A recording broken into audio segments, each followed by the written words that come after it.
ఉప్పల్ చౌరస్తా నుంచి వయా పిర్జాదిగూడ మీదుగా రింగ్ రోడ్ వరకు, ఆల్మోస్ట్ రింగ్ రోడ్ వరకు నరకం.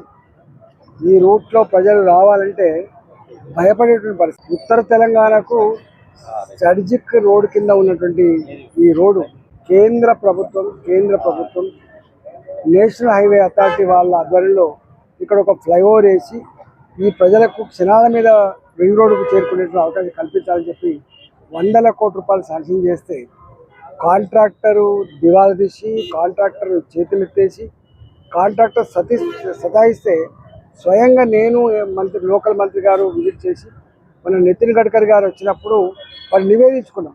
అయ్యా, 2 వీలర్స్ మీద పోయేటువంటి ప్రయాణికులు నడుములు పోతూ ఉన్నాయి, గంటల తరబడి జాములు అయిపోతూ ఉన్నాయి. ఇలా బయటికి వెళ్ళాలంటే వణికిపోయే పరిస్థితి ఉన్నది. వర్షం పడ్డది అంటే ఈ ఉప్పల్ రోడే ఒక చెరువులాగా మారిపోతూ ఉంది. కార్లకు ఎక్కడ బొందలు ఉన్నాయో, ఎక్కడ సాఫ్ ఉందో తెలియని పరిస్థితి వచ్చింది. తిట్టని రోజు లేదు అని చెప్పి మేము చెప్పాం. ఒకవేళ వర్షాకాలం కాకపోతే ఈ రోడ్డు వేయకపోవడం వల్ల దుమ్ము లేచి మొత్తం షాపులన్నీ కూడా సాయంత్రం వరకు షాపులలో దాదాపు ఒక 1/2 mm 1 mm మట్టి పేరుకపోతూ ఉందని చెప్తే వారు తక్షణమే అవసరమైతే కొన్ని డబ్బులు ఇస్తా, ఈ కింద ఉన్న రోడ్లు బ్రిడ్జి అయ్యే లోపు కింద ఉన్న రోడ్లు అటువైపు ఇటువైపు ఏదైతే రోడ్డు ఉందో దానికోసం మేమే డబ్బులు ఇస్తాం చేయమని చెప్తే ఈ మధ్య కాలంలో కొంత మూవ్ అయింది. ఇంతకుముందే నేను ఆఫీసర్తో మాట్లాడి మీరు చేస్తారా, మాలాంటి వాళ్ళం మిషన్లు పెట్టి ఏమైనా బొందలు కొట్టుకునే ప్రయత్నం చేయమంటారా, రోడ్ల మీద ఆగే నీళ్లకు టెన్షన్లు కొట్టి తీయమంటారా అని చెప్పి అడిగితే సిగ్గుపడుతుంది సార్, మేము తప్పకుండా మేమే చేస్తామని చెప్పిండు. నాకు తెలిసి వినాయక చవితి లోపు బ్రిడ్జి కాకపోయినప్పటికీ కూడా, బ్రిడ్జి అయ్యే ప్రసక్తి లేదు కానీ అటువైపు ఇటువైపు ఉన్నటువంటి రోడ్లు కనీసం ప్రయాణానికి అనుకూలంగా ఉండే రోడ్డుగా తయారు చేయడానికి సిద్ధం ఉన్నామని చెప్పి చెప్తా ఉన్నాను.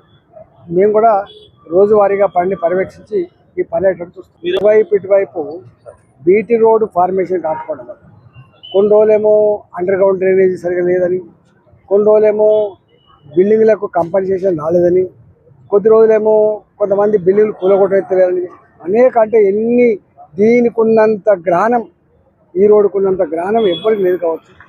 ఇప్పటికైనా కాంట్రాక్టర్ సతాయించిండు, అధికారులు సతాయించిండు, అక్కడక్కడ కొంతమంది వ్యక్తులు సతాయించిన కోర్టుకు పోయి ఏది ఏమైనప్పటికీ కూడా సఫర్ అవుతున్నది మాత్రం ఈ ప్రాంత ప్రజలు, ఉప్పల్ నియోజకవర్గ ప్రజలతో పాటుగా మేడ్చల్ నియోజకవర్గ ప్రజలు, అదేవిధంగా వరంగల్ ప్రయాణం చేసే ప్రజలు. కాబట్టి తక్షణమే దీన్ని చేయించడానికి మేము రోజువారీగా సమీక్ష చేసి పూర్తి చేస్తాం.